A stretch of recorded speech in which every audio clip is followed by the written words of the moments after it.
Morning, Sarge. Morning. Who's this? Business card says Aaron Samuelson's locksmith, Lambeth address. Blood on the brickwork behind him suggests probable cause of death as head injury after being slammed into the wall.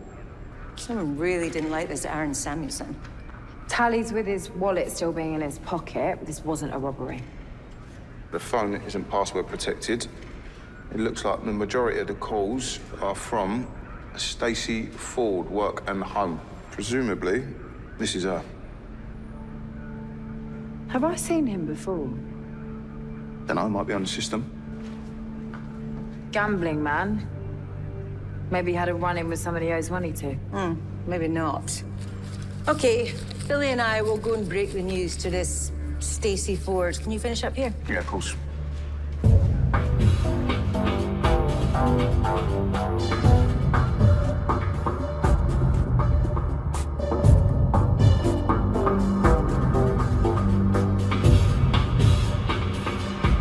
Aaron Samuelson was called out on a pay-as-you-go. No subscriber details, and it was only used for one call. So it was a setup? Billy thought she might recognize our victim. She was right. This could get personal for her.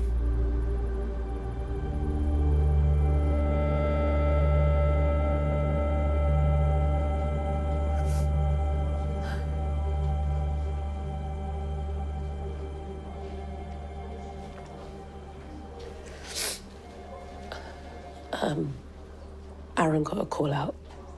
An emergency one, you know? Someone locked themselves out of their car. And he was all up about it because it's easy money. Called them his bill payers. What time was this? I was heading out for work. I start at 10. Well, I'm a cleaner. I do the night shift. So, 9:15. Yeah, that's the last time I saw him. We found a card for a gambler's support group in his wallet. What? Would you know if he was in debt? Aaron wasn't a gambler. He was a decent man. Kept himself to himself and he barely went out. If we ever argued about anything, it was that. He could stay in all week. No fallouts with family? He didn't have any. What about friends? Aaron moved down from Lincoln 2 years ago. 3. Worked for himself. Wasn't much chance to make new friends. How did you two meet? Where everyone meets. Online.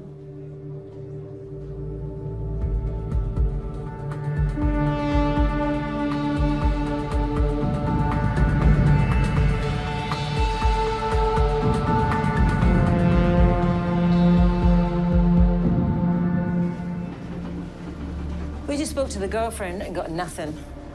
Maybe a bit too much of nothing. Aaron Samuelson had no family or friends anywhere on the financial records. Just about to fill the boss in. Why don't we go into my office? Billy, can you line up what we know so far, please? Sure, boss.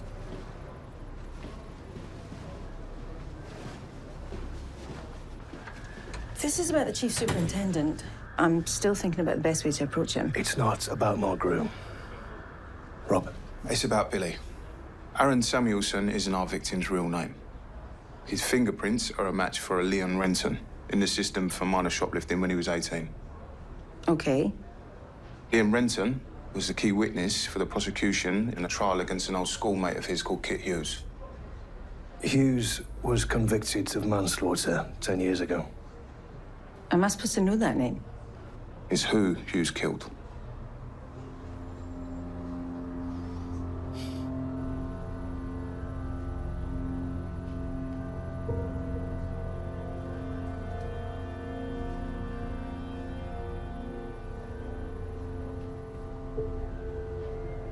Billy. I recognize the victim.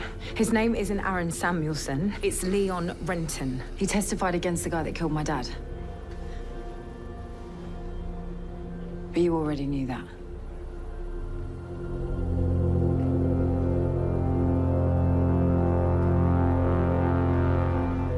This is Kit Hughes. He got 12 years for manslaughter. What happened? My dad was walking through Dalston when he saw these two, Kit Hughes and Melanie Palmer, giving Leon Renton a kicking. And he stepped in. Yeah. Next thing, Kit Hughes went for my dad. Dad hit his head on the pavement and died. Did your dad know any of them? He taught all three when they were at school a couple of years before. Why manslaughter, not murder? Hughes claimed in court that it was self-defense, that my dad hit him first. What did Leon Renton testify? Leon swore that Kit Hughes provoked my dad by whispering something that set him off. And if Hughes was provoked, it was manslaughter, not murder. What did Hughes whisper? Leon didn't hear what he said, which meant it was disregarded. Why were Kit Hughes and Melanie Palmer attacking Leon in the first place? That never came out, even at the trial. But surely Leon Renton's murder has nothing to do with my dad's case. Kit Hughes is still inside. Billy, Kit Hughes got early release from prison 3 weeks ago.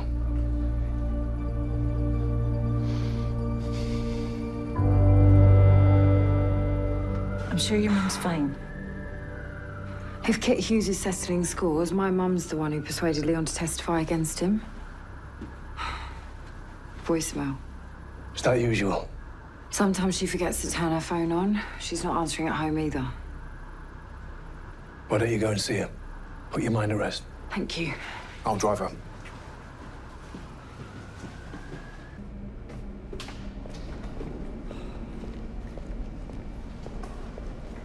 He said my dad had a massive brain bleed. Kit Hughes left him to die on the street. I was in double maths. School secretary came in with the heads, took me outside. I thought, what have I done this time? But I could tell by the look on their faces something terrible had happened.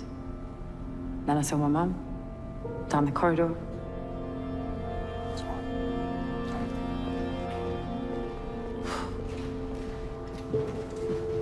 Chief Superintendent, Sergeant. can I have a word? Jack, now that we're working in the same building and after all that we went through... Not the best way to describe our marriage, is it? No. Well, I wondered if we should go for a drink or something. Yes, I'd love that. Tonight suit you? Yeah, great. Looking forward to it.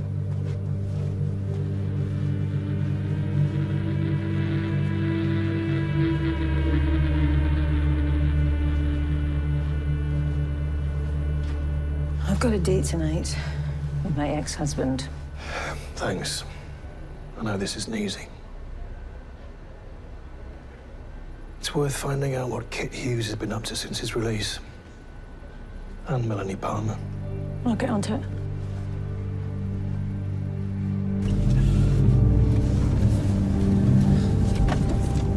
How did your mum persuade Leon Renton to give evidence against Kit Hughes? She knew his mum through church. They both put pressure on Leon to do the right thing. This is it. Stop here.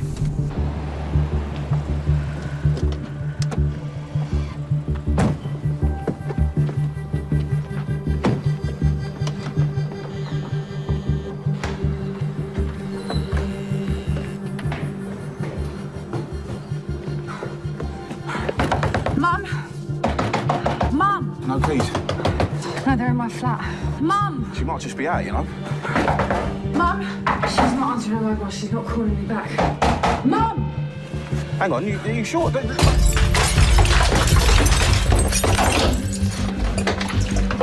Mum! Mum?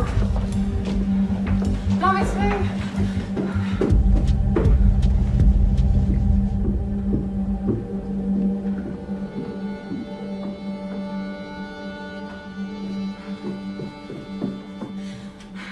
She's not here. I've called the police. Mum! Mum, where have you been? Why's your phone off? You scared the hell out of me. You broke in. I thought I'd been burgled. I mean, what on earth? You were off the grid, Mrs. F. Billy was having a bit of a mare over it. Sorry about the glass. We'll sort something out. Mayor, about what? What's happened? Mum.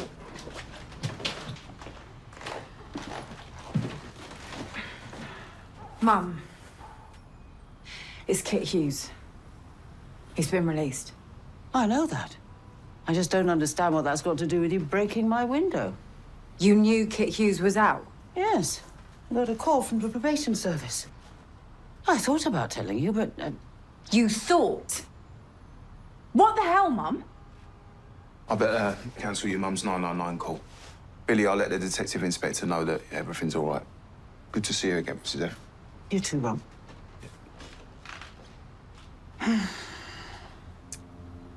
Cup of tea?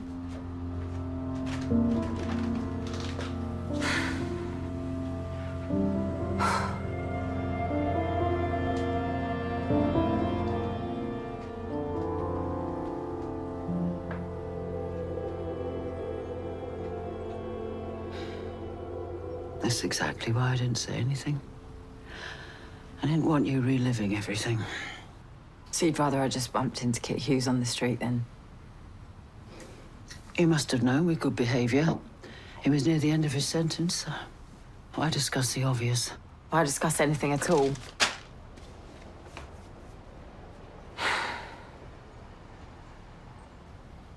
Leon Renton was found murdered this morning. I think it might have been Kit Hughes. Can't believe it. I'm sorry. I know you had a lot of respect for Leon and him for you. Leon's dead. And you're saying that you know it was Kit that did it? He's a suspect. No, that doesn't make sense. Kit's only just been released. He changed in prison. That's what the probation report said. Some people can make you believe anything, Mum.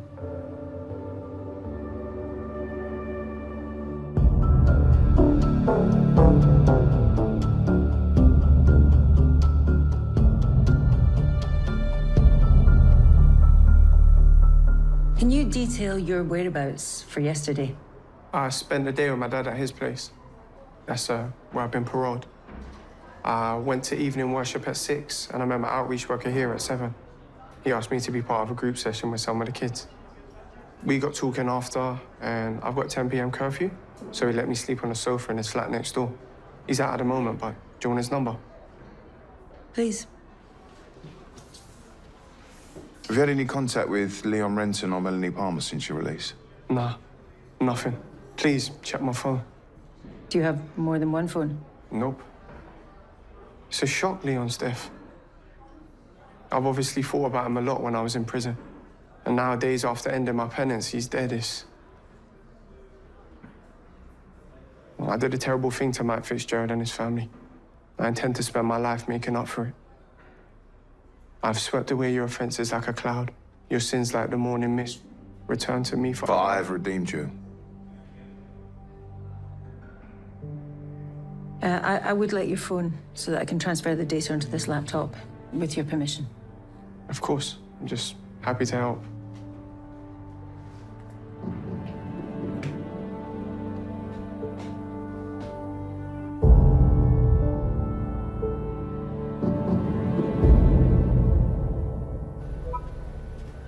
How was it? Well, he's found God, and, each to their own, but he's wearing it a bit thick. How about an alibi for last night? His outreach worker said that he was at the centre all evening and that he stayed with him between 10 at night and 7 in the morning. Seriously? You might have to accept that Kit Hughes has nothing to do with it. Sarge, Hughes is clever. I'm sorry, Billy, but as regards any evidence, the guy's in the clear. Uniform, we've just got Melanie Palmer out of bed. She's on her way in.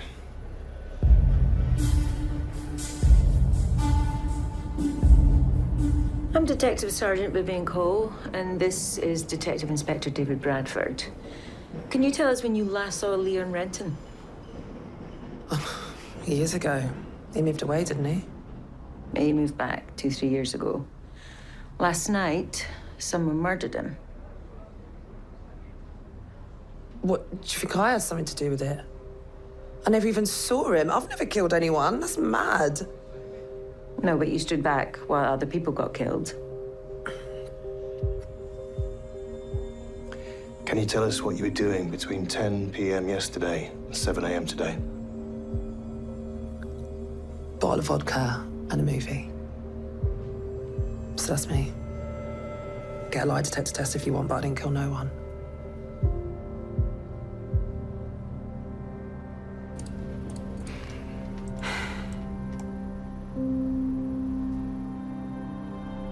What? It's Hughes' mobile. There's calls to your mum and vice versa.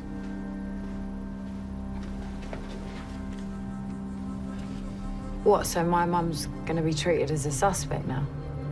No. Your mum's going to be treated like a relevant witness who hasn't told us all that she knows. Rob, invite Mrs. Fitzgerald in for interview, please. Boss.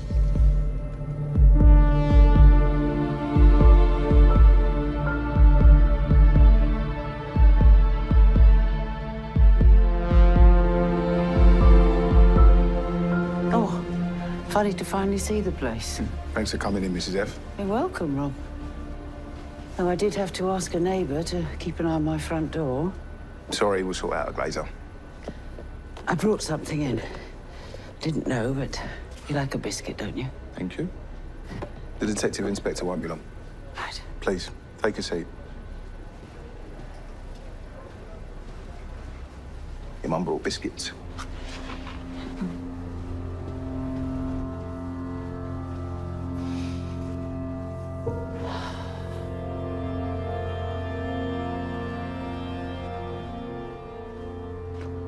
Oh.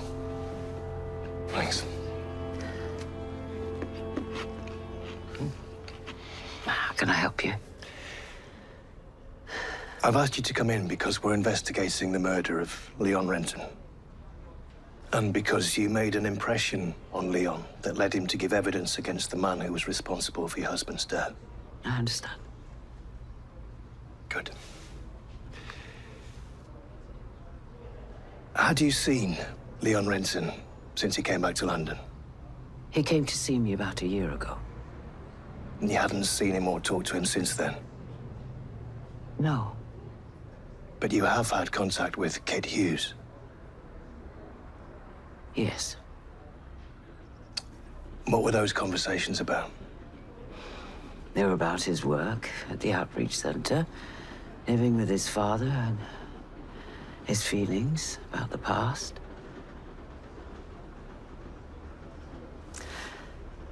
You know, Billy and I, we both had to find our own ways to deal with her dad's death.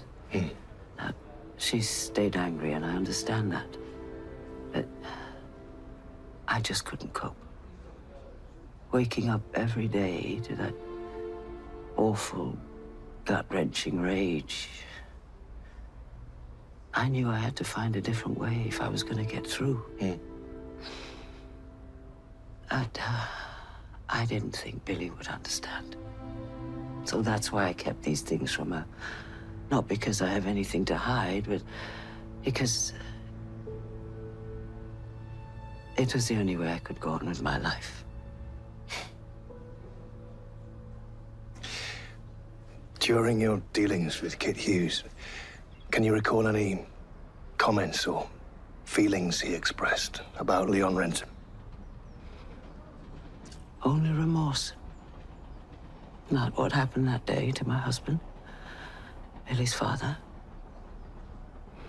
And during your dealings with Leon Renton, did he ever mention what the original fight was about? The one my husband tried to stop? Yes.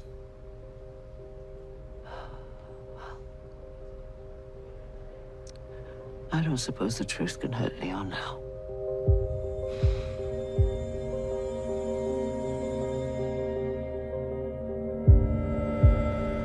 A week before Mike Fitzgerald was killed, 3 people on mopeds robbed a security guard outside a jeweler's in Bethnal Green.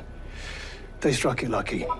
The guard was carrying jewelry worth nearly 50 grand. The guard wasn't quite so fortunate. One of the gang cracked him over the head, and he was in hospital for a month. So these three on mopeds, was that Hughes, Palmer, and the third one a victim? Billy's mum told me Leon Renton claimed he had no part of it. According to Leon, Kit Hughes and Melanie Palmer accused him of finding out where they'd stashed the proceeds and then stealing them. That's what they were fighting about when Billy's dad found them. 50 grand's worth of jewelry. Takes a lot of patience to sit on that for 10 years. What if Leon had started to sell it and someone found out?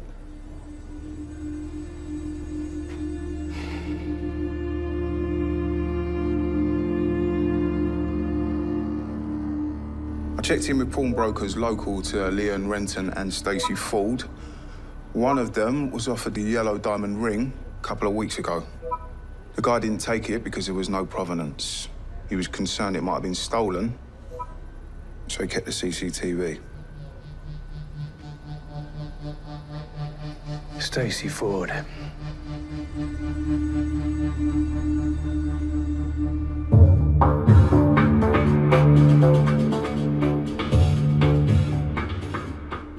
So, Stacey, you were arrested on suspicion of handling stolen goods.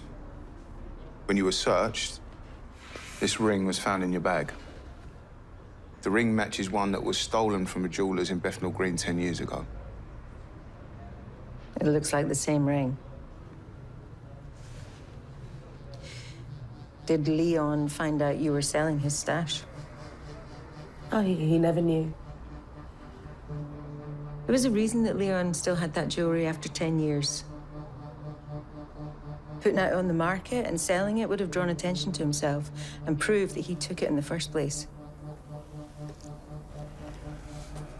I'm showing Miss Ford exhibit RB23, a rucksack that was found during a search on her home address. The bag contained 2 items that also matched those that were stolen in the robbery. Exhibits RB24 and RB25. I owed £1,000, yeah? That first necklace I sold got me 700 quid. So you're the one with the gambling problem. I kept selling, and I kept gambling until there was just these 3 items left. And what happened next? If I were you, Stacey, I'd do everything you can to help us catch the person that killed Leon.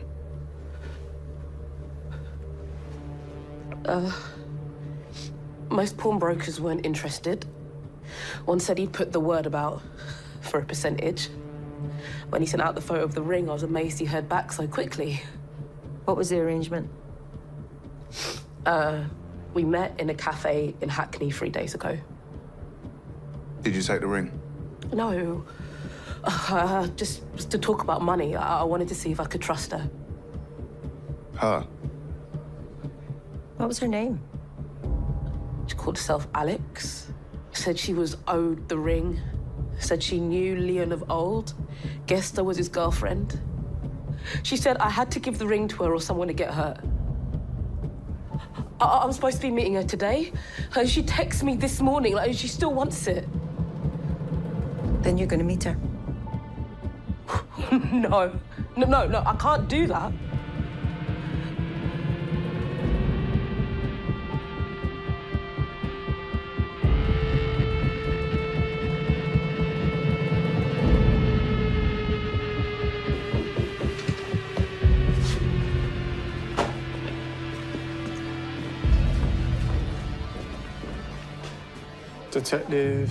Detective Constable Fitzgerald.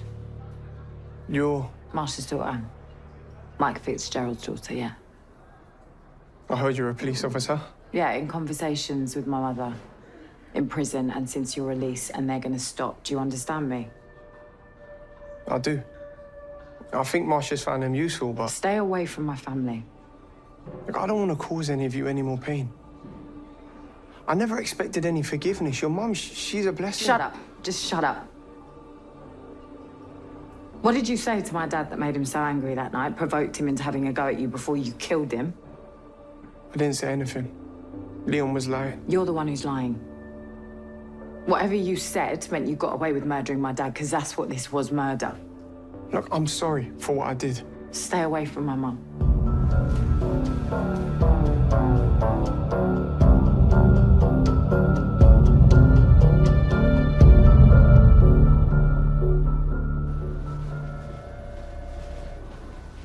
Billy, do you have a minute? Yeah.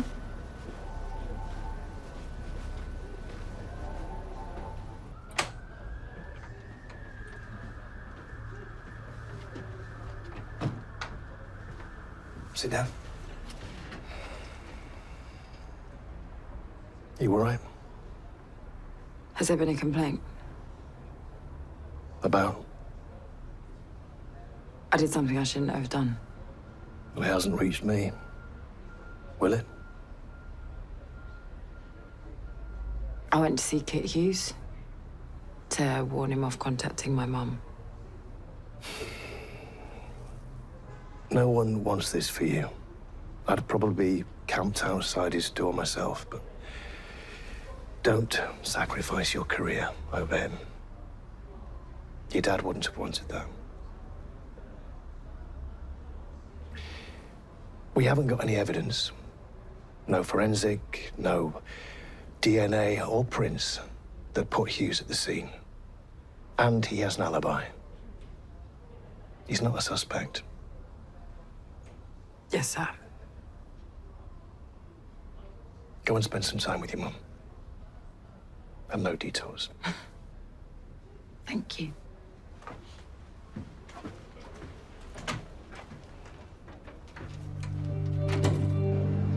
Why is she not here? Calm down. Give it time. Got something she wants. David told me you're meeting the chief superintendent tonight. How you feeling about that? Well, there's a lot riding on it. Safety of your family, for one. Yeah, my family is safe. I made sure of that. Yeah, but you can't see them. Do you really believe the chief super's linked to these 3 murders? He's not a killer. I know that. But he's weak. I believe he's been manipulated. So what are you planning on saying to him? I wish I knew. Let's hope you're right. And whatever he's got himself into, he wants a way out. How much longer? I told you, I don't want to do this. Now, take it easy. Remember to get her talking. Dig a hole for herself. We're just over the road. Surprise, surprise. Melanie Palmer. Stacey, stop talking. Start playing with your phone. You're just walking in.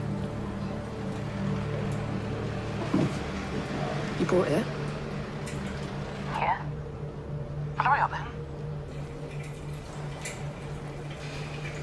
Why don't you make it a bit more obvious? So you're not gonna hurt me now, like did Leon, right? And you got what you wanted. What? Nothing. Leon's dead. I heard. Keep quiet about this, and then I won't have to come and find you. I'd have liked a bit more of a confession. What about my money? I told you it wasn't yours to sell. It's mine. Leon's greedy. We should have finished him off 10 years ago. That's good enough for me. She's leaving, she's got it. Who are you talking to?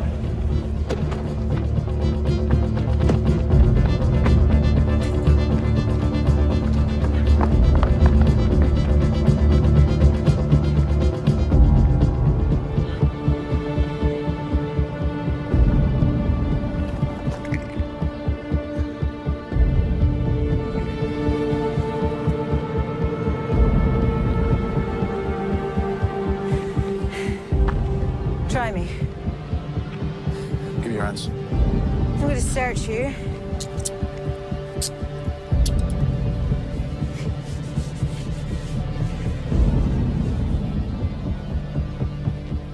Can I go now? Not yet.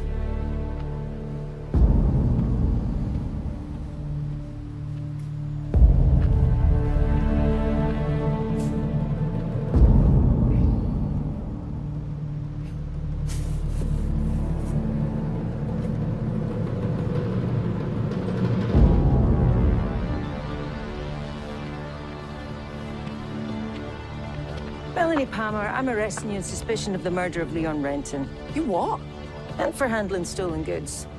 You do not have to say anything, but it may harm your defense if you do not mention it.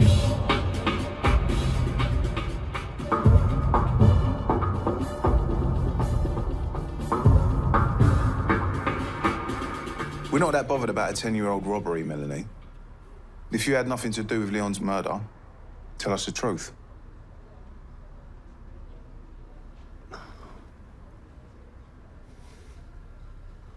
Okay. We robbed the jewelry. But your lot showed up. So we all went different ways.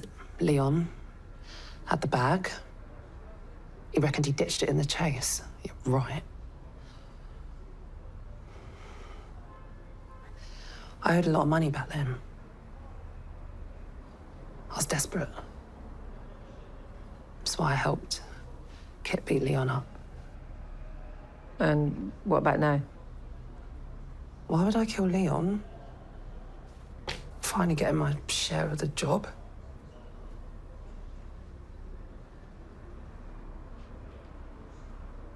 Listen, I'm not the one who ended up doing time for killing that teacher. Are you talking about Kit Hughes? He could never let anything go. What do you mean?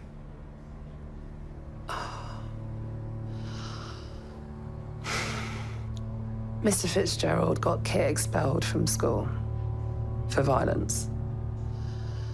And then there we were, giving Leon a kick-in for ripping us off. Suddenly, Mr. Fitzgerald's coming out of nowhere, trying to stop Leon from getting his head kicked in. Kit just starts laughing in his face, taunting him. What about? Mr. Fitzgerald's teenage daughter, saying what he'd like to do to her and that.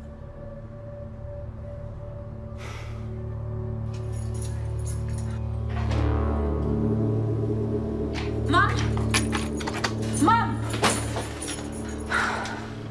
I've got a guest. We talked about this. I got fed up waiting for your lot to fix this window, so I asked Kit to come and help me patch it up. Welcome to come in.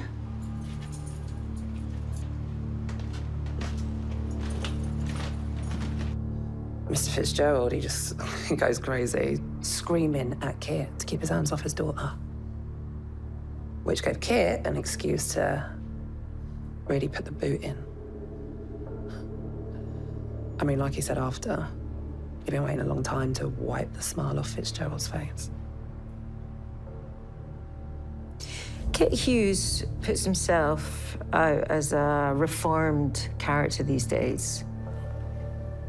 He has an alibi. His outreach worker vouched for him at the time of the murder. Grant Jennings? What? He's Kit's cousin.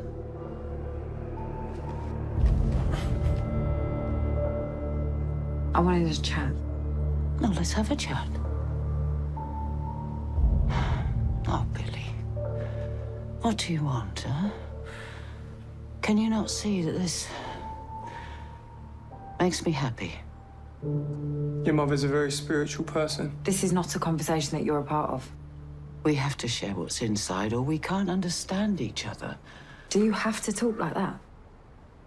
It matters. I'm sorry, but it means something to me that Kit wants to talk about who he is now. It mattered to me that Leon got a decent job. All that responsibility after everything in his past, that he could share that with me. Mum, did you meet with Leon? Grant Jennings and Kit Hughes are cousins, but with different surnames. Something Kit Hughes neglected to mention. So Kit Hughes' alibi for the murder of Leon Renton? Is looking decidedly shaky. I'll get Hughes picked up on suspicion of murder and perverting the course of justice. You told my detective inspector you hadn't seen Leon in a year. Did you lie? Of course I didn't lie. After I'd spent time talking to Kit, I had a yearning to go and speak to Leon. I went to Leon's house, but he wasn't in. When was this, Mum? Yesterday.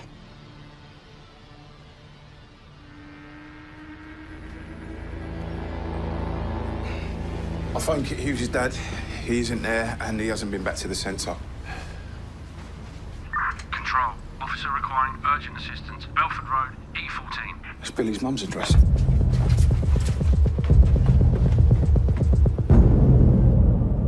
Did he ask you where he could find Leon? I would never ask Marcia for that. You went to Leon's house, Mum. Oh, yes. And only because I wanted Leon to know how different Kit was, that he had nothing to fear. Mum, he followed you. He saw Leon's car that he was a locksmith, and he called him out last night. Kit, you played my mum so you could get to Leon, and then you killed him, didn't you? No, it's not true. Look, maybe I should just go. No, wait. Billy, please, stop this. Billy, please listen to me, please. Control. Officer is confronting murder suspect. The name Kid Heard. Please, Mum. Just wait a minute. Wait a minute, Kit.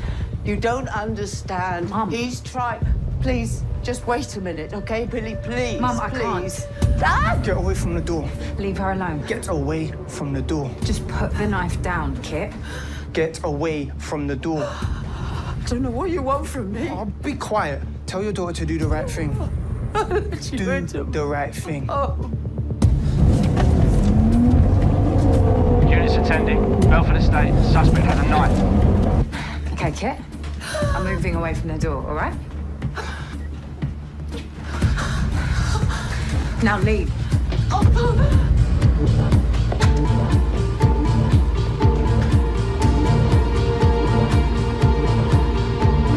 Suspect exiting Carter's Estate E14.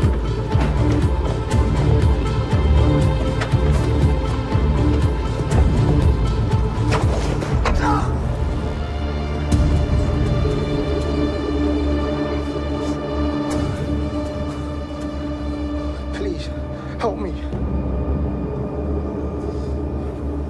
Please, help me. You gotta help me. Billy! Billy! Are you all right? It's gonna be all right, mate. It's all right. It's all right. Just stay calm, yeah? Stay calm. Billy! Ambulance message, Carter's Estate. Detective Constable Fitzgerald. Mate, just breathe.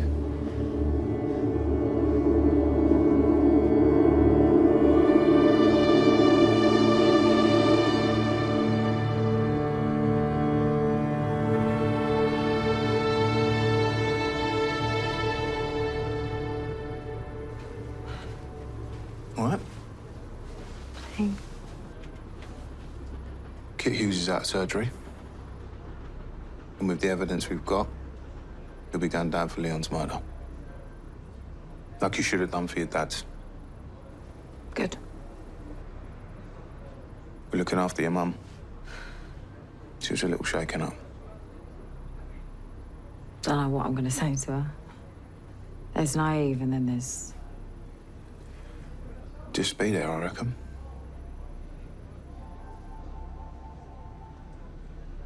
I don't know what I would have done if you hadn't shown up. I wanted him to die.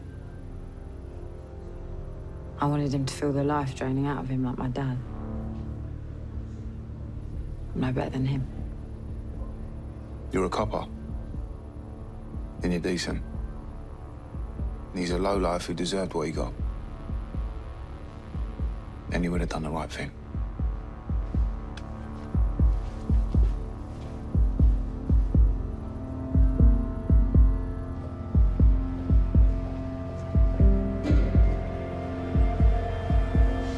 Going my way? Sure.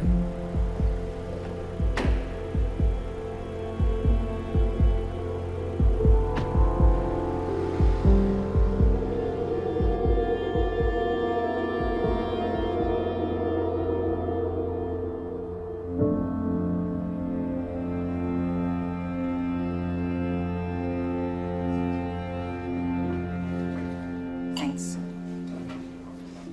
They do food here if you're hungry. You always did like tapas. This isn't a social occasion. Really? Well, when you said let's go for a drink after all we've been through, I assumed you wanted to talk about us. Why on earth would I want to do that?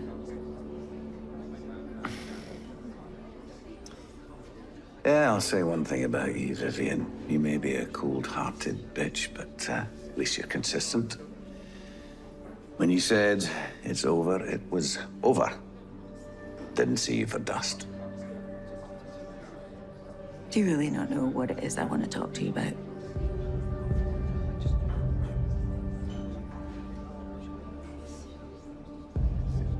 You should go. If anyone were to see us, you're just having a drink with your ex-wife. For old time's sake. And what are we really doing? I'm a police officer. Helping a fellow officer. Who I suspect is in a whole load of trouble.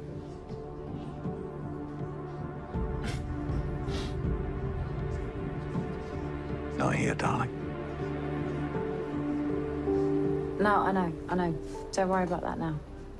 I was thinking, should I pick up some fish and chips? Yeah, like Dad used to. Takeaway treat night special, yeah.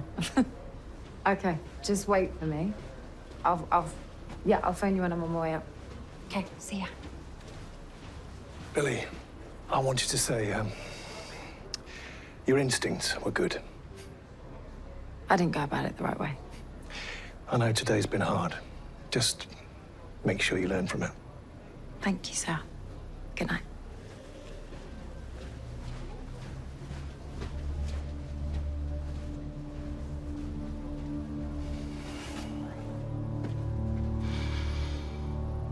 Vivienne's gone to meet Mulgrew.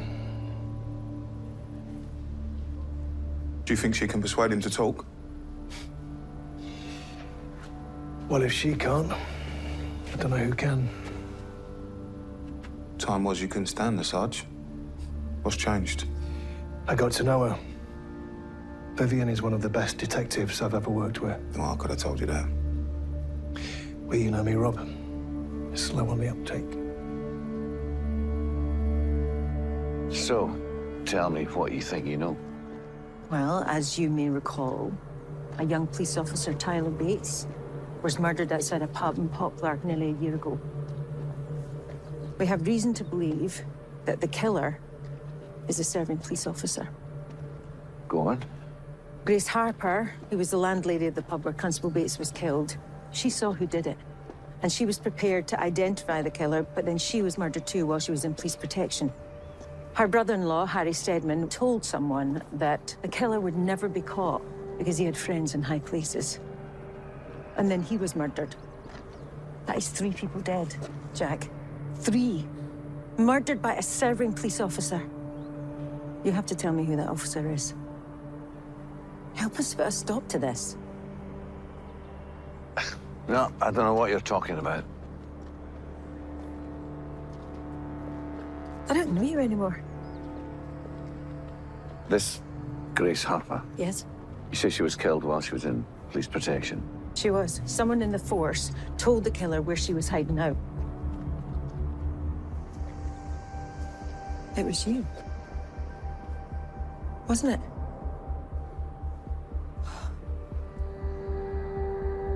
In my experience, it takes a great deal to persuade someone to turn the supergrass, especially when one such witness has already been killed. Now, if David Bradford wants anybody to inform on this corrupt officer, he'd better be offering something totally cast iron in return. A guarantee the next informant won't end up dead. I'll talk to David. Yeah. You do that. It's gonna be okay. Wish I could believe you.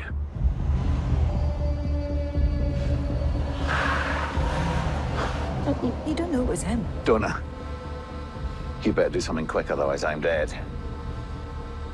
Now that he's seen us together, we both are.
Thank you. Bye.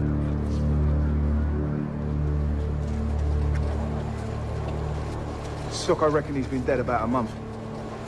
We'll have to wait for the post-mortem to confirm cause of death, but it looks like he's been hit over the head. If this is the victim's passport, his name's Peter Hodges. According to the system, he was reported missing 4 weeks ago. Wait, why? His wife. You got an address? Home and work. She's a university professor. Let's do the death knot. Doesn't the Sarge want to take a look at this? She's happy for us to get on with it. The sergeant's got other priorities this morning.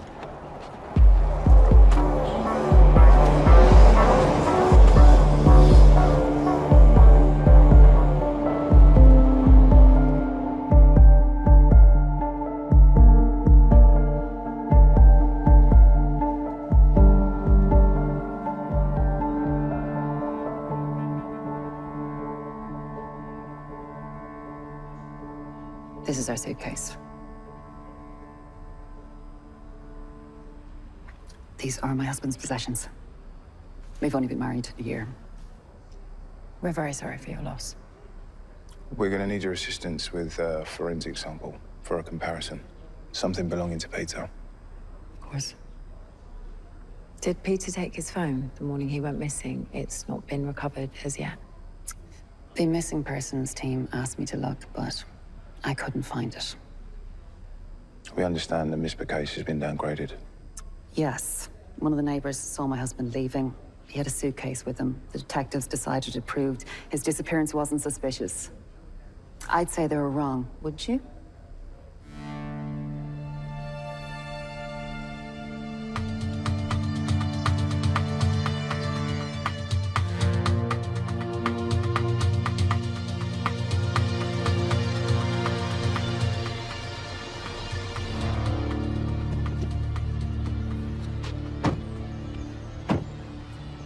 The neighbour who saw Peter leaving. Mrs. McCarthy? Yeah, which side is she? Right, number 17.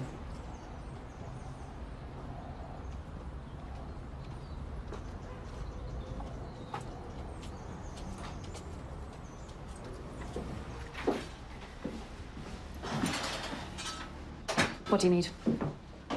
His comb, a pair of glasses, his pillowcase. I might as well tell you, we were sleeping in separate rooms.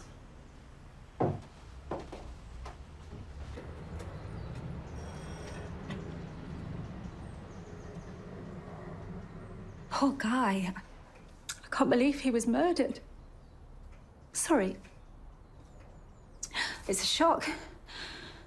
You gave a statement to the missing persons team that you saw him leaving the house on Friday the 17th of last month. What time was that? It was about 8:30 a.m.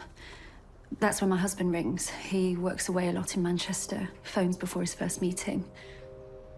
I was standing here, clearing up after the kids. I saw Mr. Hodges leave the house. With a suitcase? Yes. What happened next? My husband rang. My phone was in the kitchen. By the time I came back in here, Mr. Hodges was gone. You didn't see where he went from there? No. Like I said, he was gone.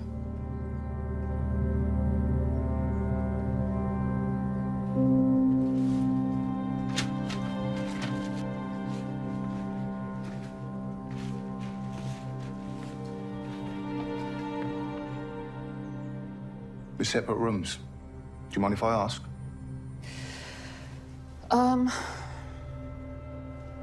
Before I met Peter, he was always in debt, serious debt. When we got married, he asked me to take charge of the money so he couldn't fret it away. He even arranged to have his salary paid into my account. And how did that work? I gave him a basic allowance in cash, just enough to cover his day-to-day expenses. And it worked well for a while. But, But what? we still loved each other. But Peter was growing increasingly resentful. He told me he didn't feel like a man anymore.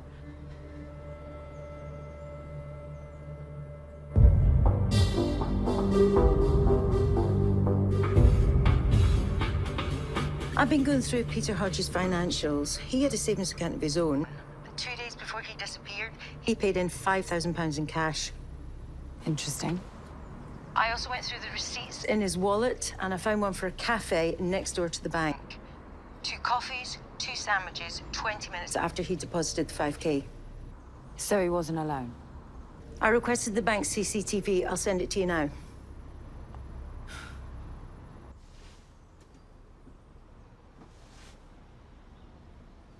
That is Charlie Hill, Peter's older brother. He's a car dealer. Hill? Peter took my surname when we married. He was keen to make a clean break, especially from his brother. They didn't get on? Charlie didn't approve of our relationship. He described Peter as my lapdog. And you had no idea Peter was in contact with Charlie again? As far as I knew, Peter had cut him out of his life for good. But then, Charlie always was the arch manipulator.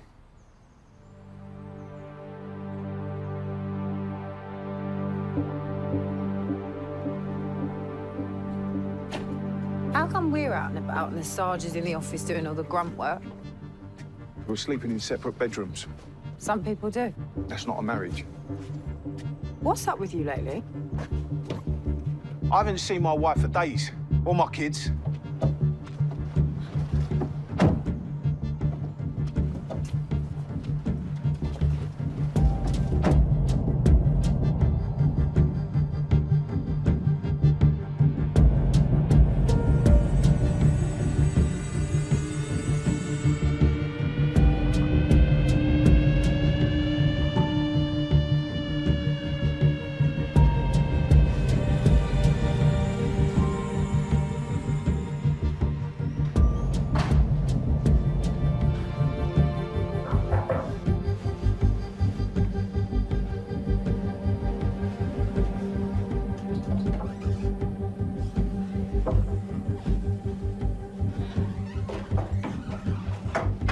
How much longer have I got to be stuck in this dump? It's been a long night. It was the best we could do at such short notice. If you would just give us a name, none of this would be necessary. Guarantee my safety, and I will. You're protecting a murderer. A serving police officer who has killed 3 people. That is why I need to be absolutely sure that you are going to keep me safe before I tell anyone anything. What about your duty? The oath you swore. You swore you'd stay with me till death us do part. What happened to that?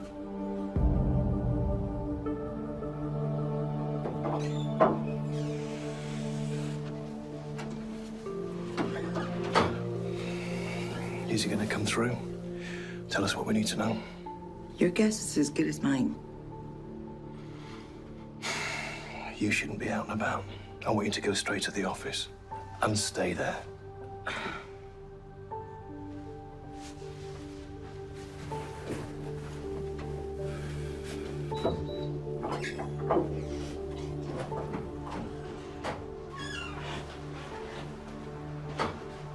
She just walked out on me, you know.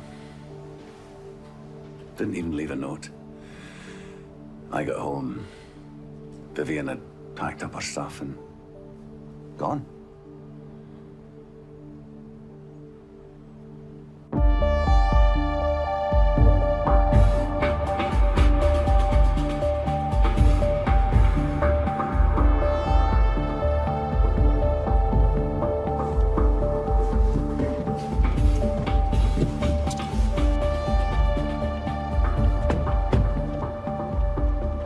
Mr. Hill?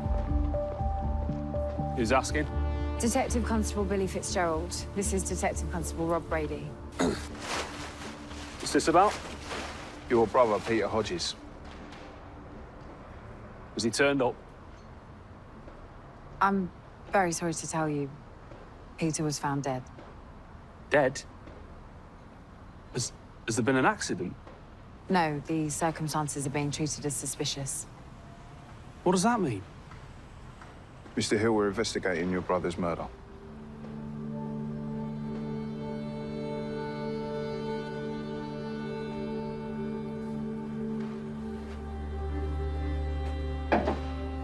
Sir. You told the missing persons team that you haven't seen your brother in months. Is that accurate? Yeah. But before I ask you that question again, I need you to take a look at some CCTV.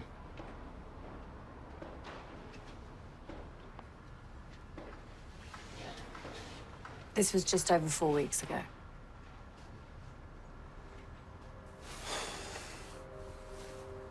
Pete didn't want Cassidy to know we were meeting. How come? Because she's controlling, suffocating. She treated him like a child. He had to ask her for every penny, permission to breathe. Why were you in the bank together 2 days before he disappeared? I lent him some cash. Why? An escape fund. Well, how do you explain the fact that the money's still in Peter's account? He never touched it. What?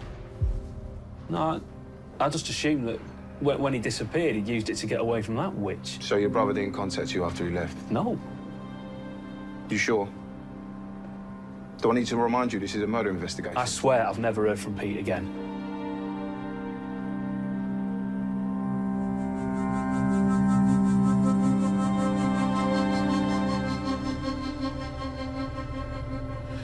This is Peter Hodges, 33 years old. He worked in maintenance at Royal Ashford University for the last 8 years, which is where he met his wife, Cassidy. She's a doctor, neuroscience, proper high flyer, written books and everything. They sound very chalk and cheese. They are. Our victim has a history of getting himself into serious financial trouble. According to Cassidy, when they got married, Peter asked her to take care of their finances, keep him out of any temptation. That's not how his brother sees it. He reckons Peter was the victim of coercive control. You should meet Cassidy Hodges, Sarge. See what you make of her. Okay, set it up.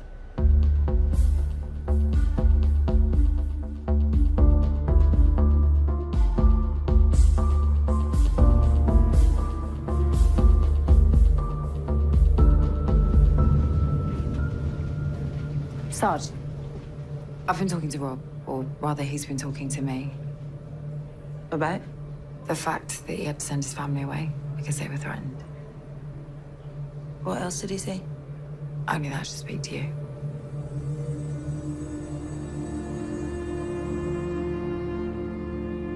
Is Vivian seeing anyone? The detective sergeant is a very private person. What about you and her? I'm not going to dignify that with an answer. Turn you down, did she? Get a life.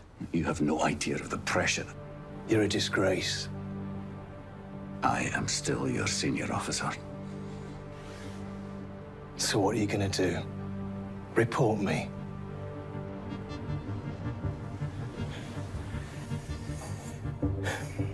So the chief super has been covering for a murderer. This guy killed Tyler Bates, Grace Harper, and Harry Steadman. But Tyler Bates was a police officer. We think the killer is too. So the minute I met Margot, I didn't like him. Something really creepy about him.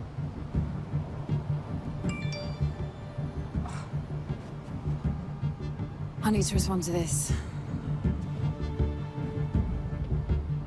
Look, Billy. Not a word to anybody.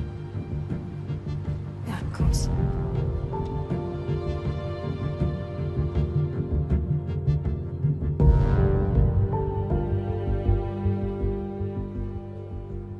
This is my detective sergeant. Vivian Cole. I take it you spoke to Peter's brother. We did. Let me guess. According to Charlie Hill, I'm a control freak. A monster. He said it to my face often enough. Why do you think Peter was back in contact with his brother again? To have a good time, spend money, be carefree. My husband was addicted to spending. He knew that he had to go cold turkey to have any chance of conquering that addiction. So you took charge of the finances? Tell me, Sergeant, are you married? I was. Then it might be foreign to you that in a trusting relationship, what's mine is yours is quite normal. Were you aware that Pete's had a savings account? No, I was not. Was there any money in it?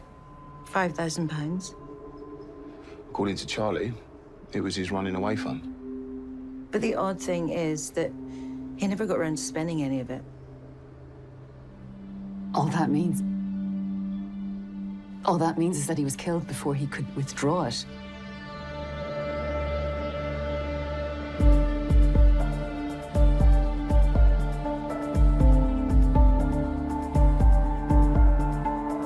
The press reporting of Peter Hodges' murder has paid dividends. A local journalist received an anonymous tip-off about the morning he disappeared. The caller saw a car hanging around outside the Hodges house. The description they gave of the car is of interest. An orange Subaru Impreza rear spoiler. Sounds like the car Charlie Hill was working on this morning, eh? Yeah, the one he was so keen to cover up when we arrived. Yeah, so maybe Dr. Hodges was right about Charlie Hill.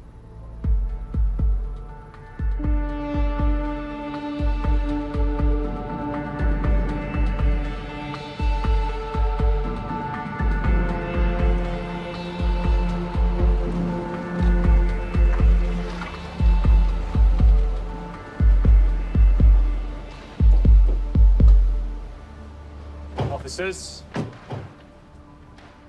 you got any news?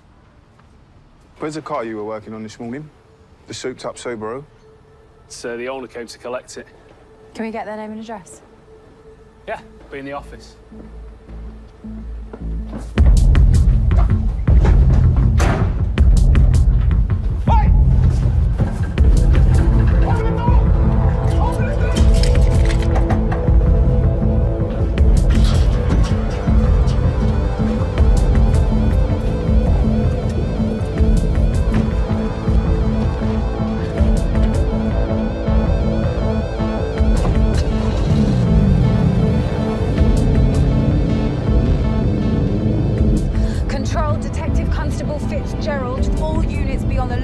For an orange Subaru Impreza, no call index. Driver is wanted in connection with the murder of Peter Hodges.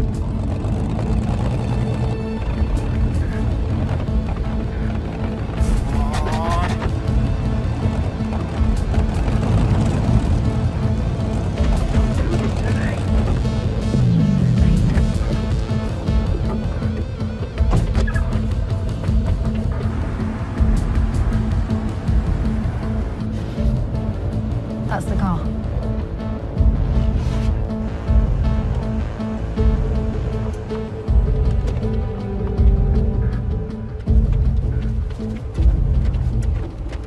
So much for a customer collecting it. He's locked it. Of course he has. Yeah, it's DC Brady.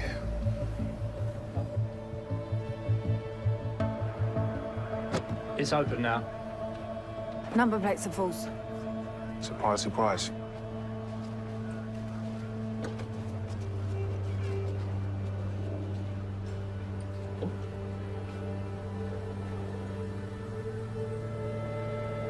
St. Christopher.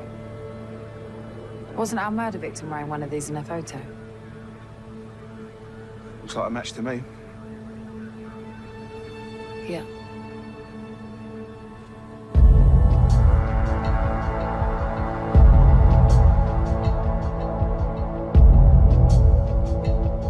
According to Cassidy Hodges, Peter never took off the St. Christopher. So it's definitely his. I reckon so, but the lab will confirm it.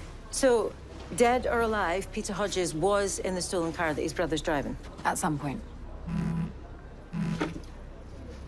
David, what's happening?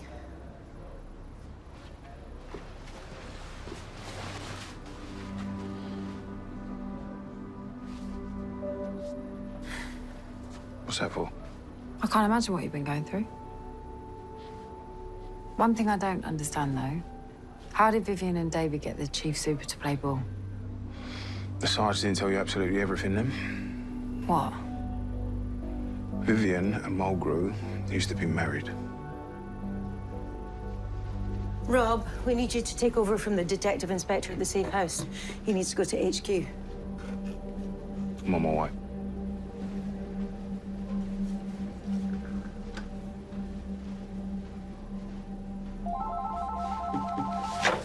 Detective Constable Fitzgerald. Thanks for letting me know. Charlie Hill just handed himself in. Apparently, he's worried we think he killed his brother. I wonder why he thinks that.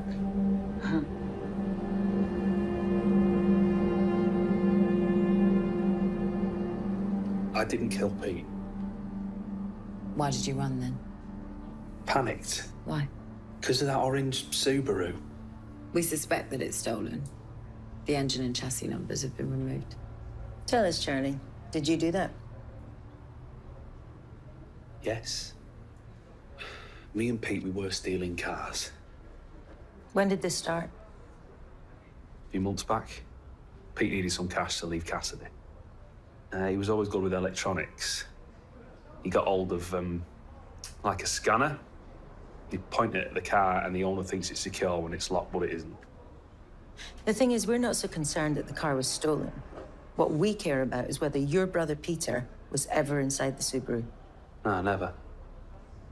Are you sure? 100%. Perhaps you'd like to explain this then.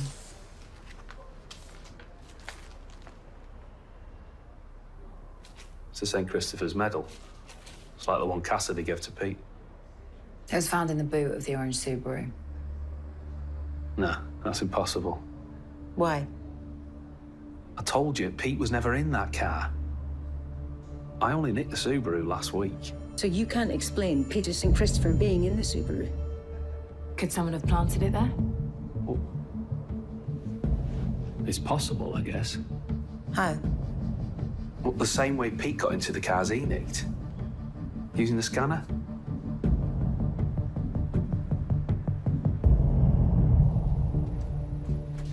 Charlie's story holds up. The orange Subaru was reported stolen 3 weeks after Peter went missing. So who planted the evidence?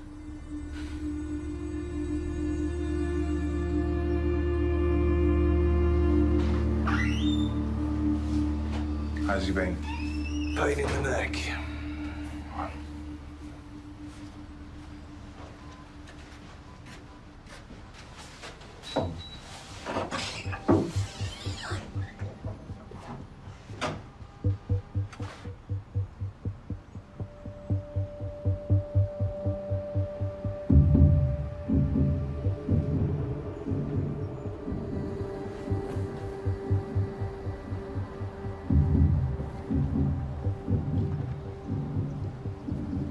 I am sorry, you know. About what? That he threatened your kids. I assume they're still safe. They are. I'm glad to hear that. So what kind of hold has this guy got over you? He saved my life, which meant that I owed him big time. Did you know I used to box? I wasn't half bad. I could paste you all over those walls. Believe me, nothing would give me greater satisfaction. Why don't you then? Because I need you to identify the man that threatened my kids. And I need him to be locked up. Behind bars. So that I can hold my babies in my arms again.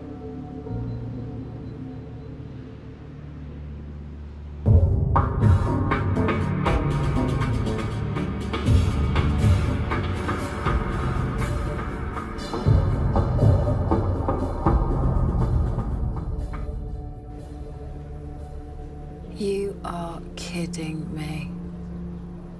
What? Mila McCarthy, the Hodges neighbour.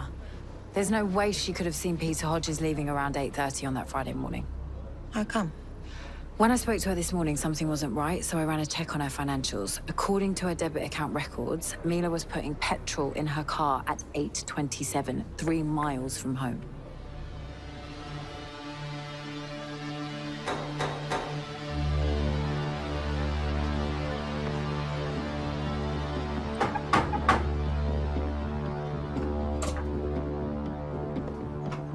Can we come in? What's going on?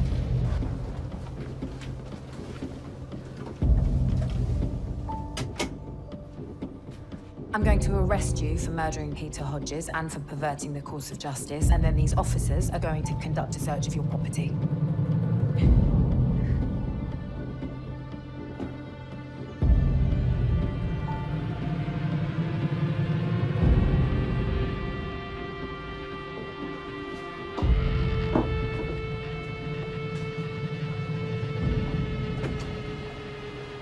What's going on? We've made an arrest. Listen, McCarthy, you think she killed Peter? I can't say much at the moment. I'll ask the detective sergeant to give you a ring, bring you up to speed.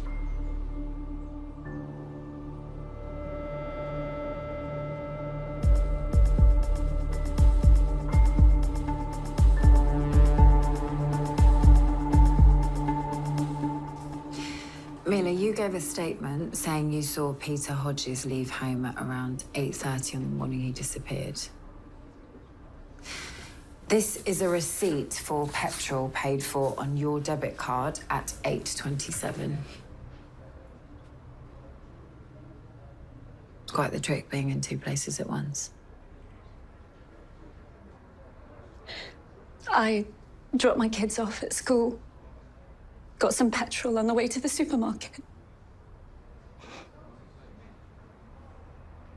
Did you see Peter Hodges leave the house with a suitcase? No.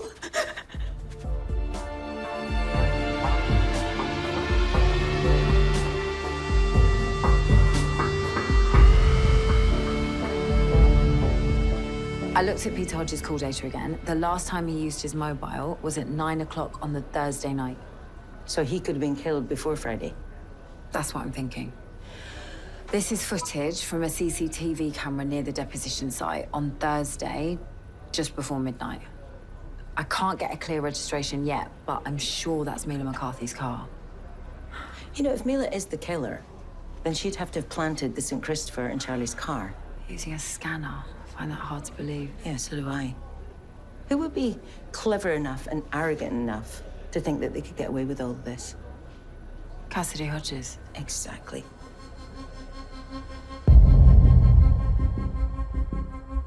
What were you doing in the evening of Thursday the 16th?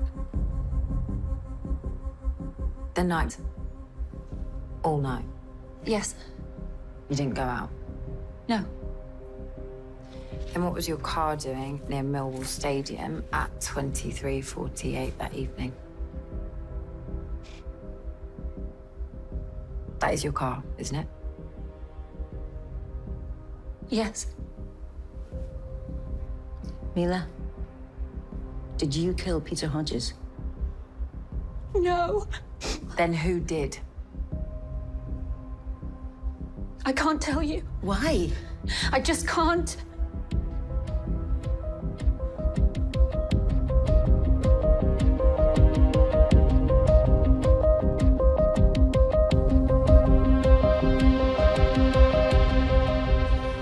Right, she's coming in. Who is?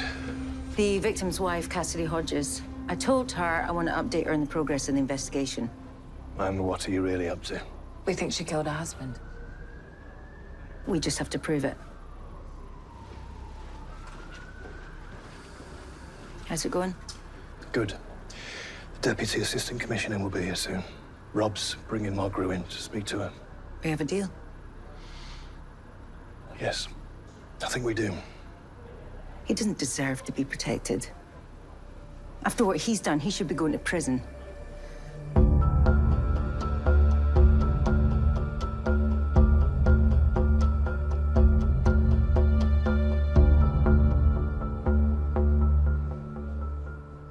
We have reason to believe that your husband was killed on the Thursday night, which means we need to recalibrate our investigation timeline. Can you tell me where you were that evening? As I told you, I was out to dinner with friends. Italian restaurant on Opera Street. What time did you get home? Late.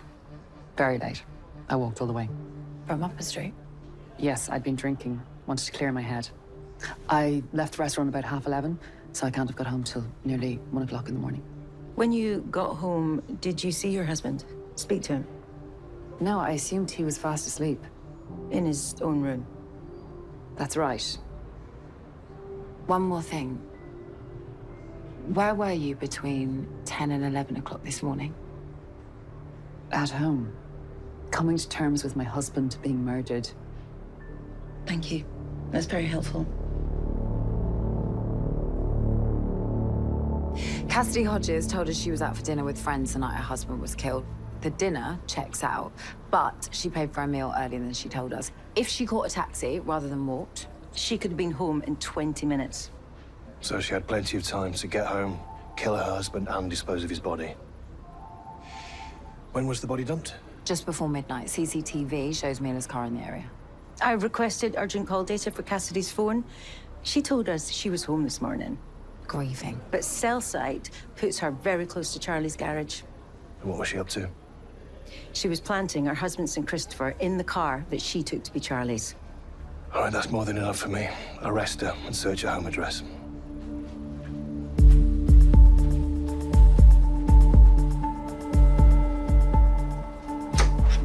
Thank you for waiting. I've had enough. You can call a taxi for me. Circumstances have changed. What do you mean circumstances have changed? Cassidy Hodges, I'm arresting you on suspicion of the murder of your husband, Peter Hodges. I came in here voluntarily. You do not have to say anything that may harm your defense if you do not mention, when questioned, something which you later rely on in court. Anything you do say may be given in evidence. Do you understand?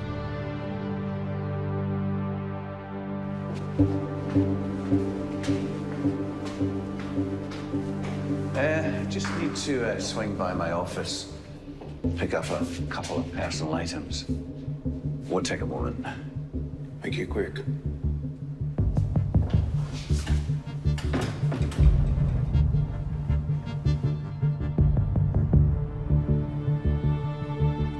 Mila, I'm Detective Inspector David Bradford. I'm here to tell you that we've arrested Cassidy Hodges on suspicion of murdering her husband. Why don't you tell us what really happened, Mila? Cassidy bashed Pete's head in. Go on. Cassidy came home early. Found us in bed together. You were having an affair. We slept together a few times. We were both lonely. That night we were saying goodbye. He had enough money to leave her. What happened when Cassidy found you together? She went crazy. Shouting and screaming at Pete. He tried to lock himself in the bathroom. She was so strong. He didn't stand a chance. Did you see Cassidy kill Peter? No. I heard a terrible noise. Then it all went quiet. By the time I got to the bathroom door, he was on the floor. There was so much blood. Did you see what Cassidy hit Peter with? No, not really. It was in her hand. Something shiny. What happened next? Cassidy said it was all my fault. She threatened to tell my husband what I'd been up to. I couldn't let her do that.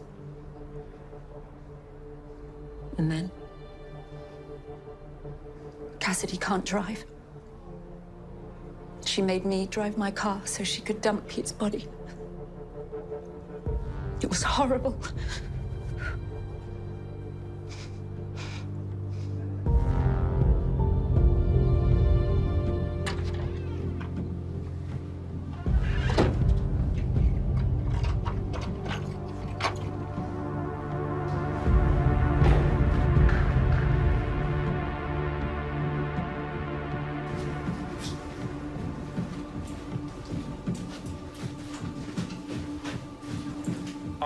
In here, Detective, if you don't mind. What have you found?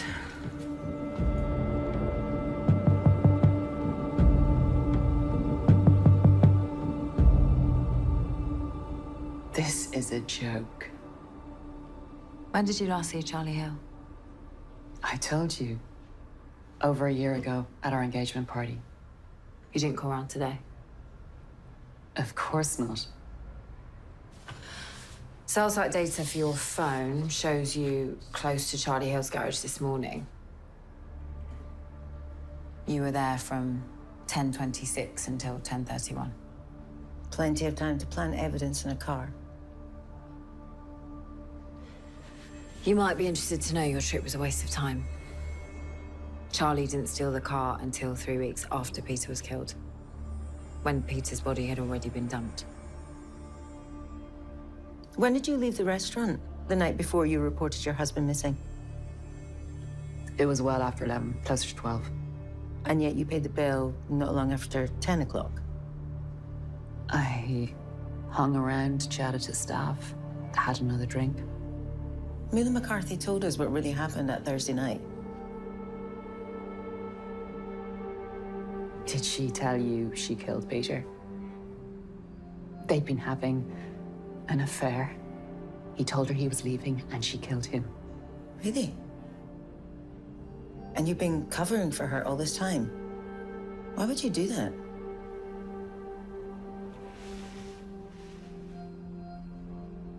We're searching your house. The forensic team have found blood and tissue matter in your bathroom.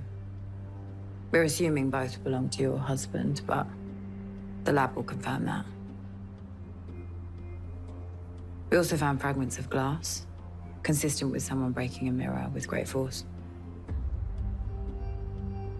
Can you show me your hands, Dr. Hodges?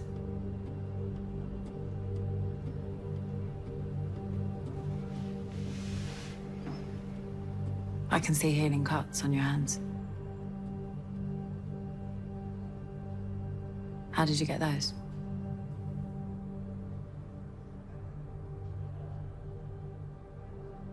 I hit him with the mirror.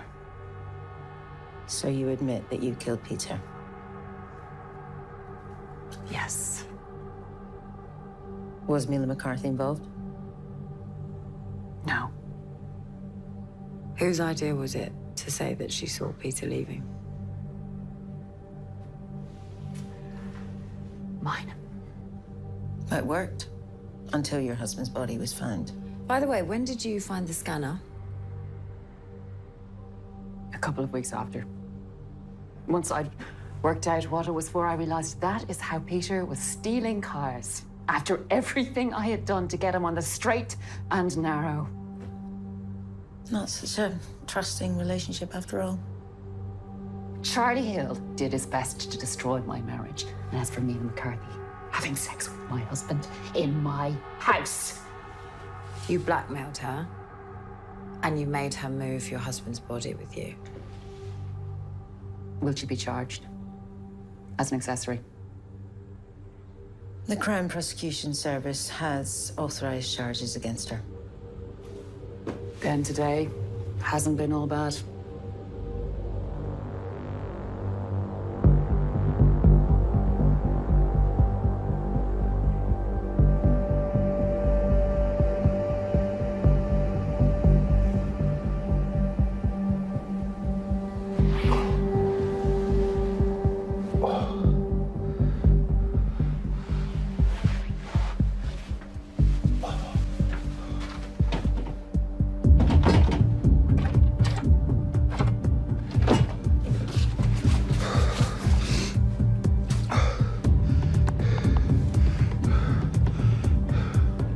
Boss, we got a problem.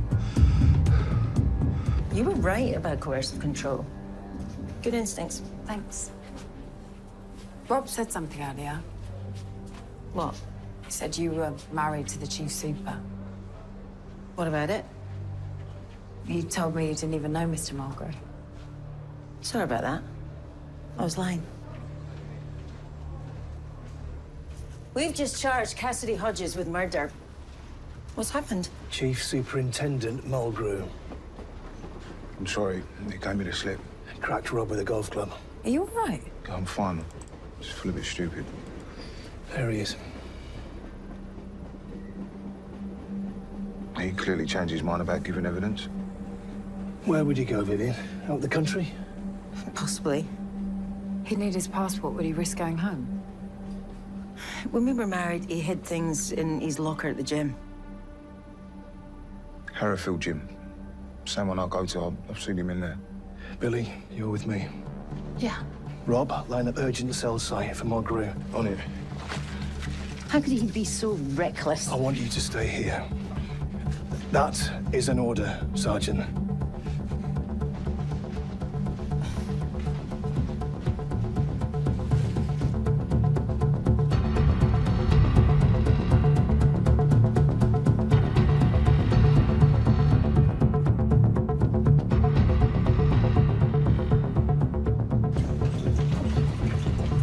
Can I help you? Please, we need access to the men's changing area and one of the lockers. Down there.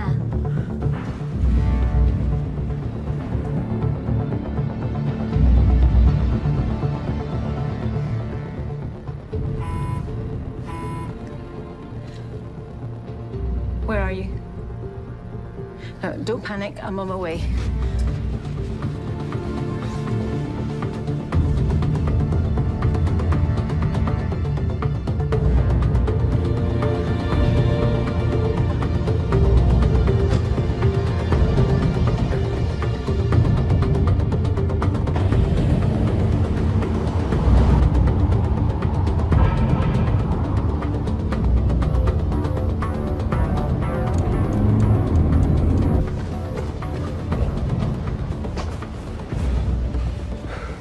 His locker's empty. We've missed him. Vivian, you were right. Mulgrew came here. But we don't know where he is now. He's here. He's with me.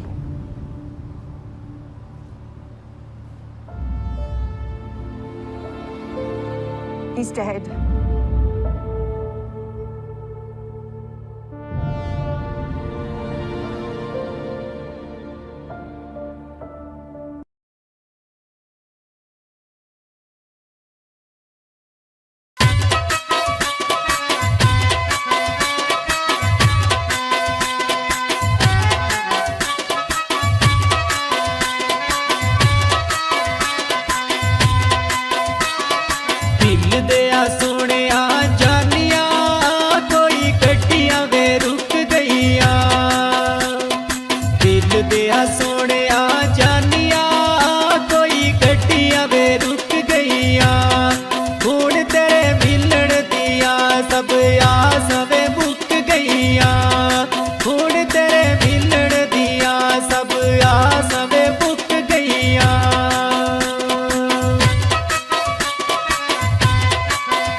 दिल दिया सोनिया जानिया हुण रात नू नी सोंदे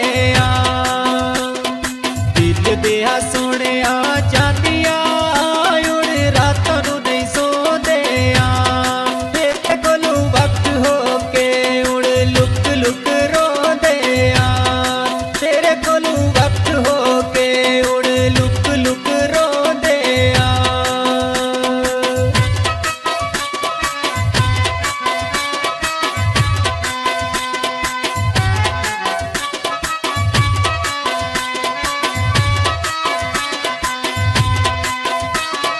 दिल दिया सोनिया जानिया तन सानू फोन कीता दिल दिया सोनिया जानिया तन सानू फोन कीता ओदा के मेरी शक्कना दी मेरे जिगर दा फोन कीता ताके मेरी शक्कना दी मेरे जिगर दा फोन कीता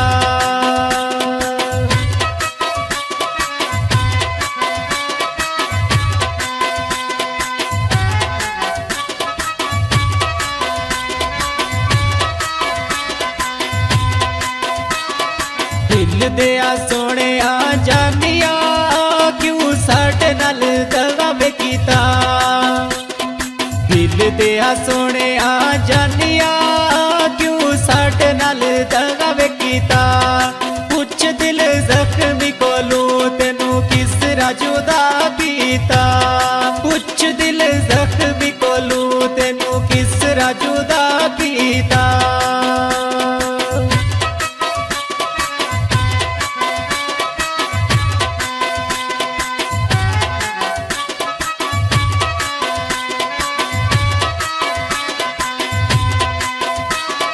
दिल दिया सोने जानिया छोड़ा नहीं से सकता सी दिल दिया सोने जानिया छोड़ा नहीं से सकता सी तेरे कोल दूर हो के कदे रह नहीं हो सकता सी तेरे कोल दूर हो के कदे रह नहीं हो सकता सी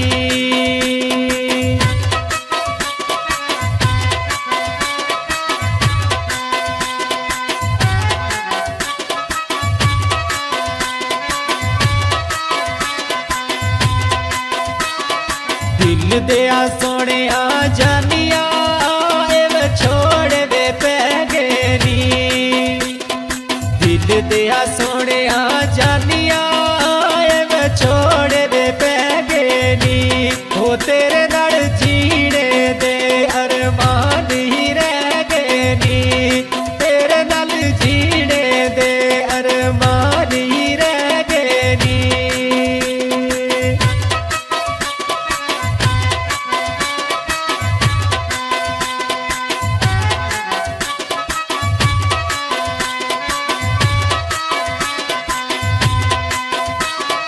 दिल दिया सोने जानिया किस्सा ही मुका सटिया दिल दिया सोने जानिया किस्सा ही मुका सटिया वो चंगे भले वसदे सां तकदीर रुला सटिया चंगे भले वसदे सां तकदीर रुला सटिया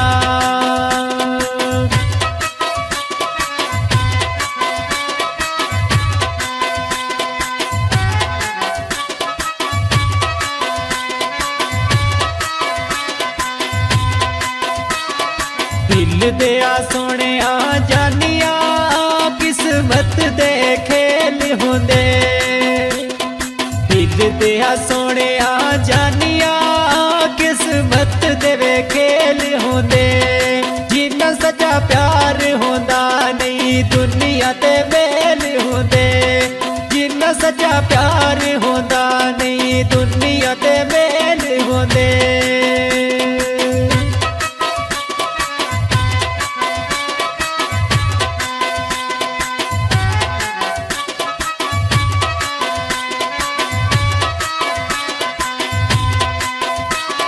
दिल दिया सोने जानिया कुछ गल्लू मजबूर होंदे दिल दिया सोने जानिया कुछ गल्लू मजबूर होंदे सुखी नहीं जावेद वेखे जड़े सज्जना तू दूर होंदे सुखी नहीं जावेद वेखे जड़े सज्जना तू